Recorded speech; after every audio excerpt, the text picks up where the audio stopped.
It was recently made public that officers with the Portland Police Department are using a controversial messaging app. Now, Cumberland County's top prosecutor is weighing in.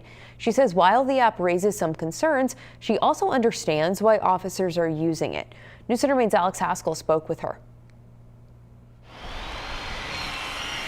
It's very useful. Cumberland County District Attorney Jackie Sartoris says the Portland Police Department's use of the Signal app does have its benefits. It's very useful to be able to see in writing when people are, for example, on a stakeout or when they're doing surveillance of some kind and are really just trying to coordinate in real time. But Sartoris says the app also raises concerns, specifically its auto delete feature, which can automatically erase messages if it's turned on. Where it gets a little fuzzier is the Maine's Freedom of Access Act. And I think that's where there may be some questions about how much information needs to be kept. Sartoris says she doesn't know whether Portland police are using the auto delete feature. She adds that based on screenshots she's reviewed, the messages have not appeared to contain information that would typically be used in court, and much of it would be redacted. Information like confidential sources. Portland Police Chief Mark DuBois says the department is allowed to use Signal as a secure communication tool in certain situations,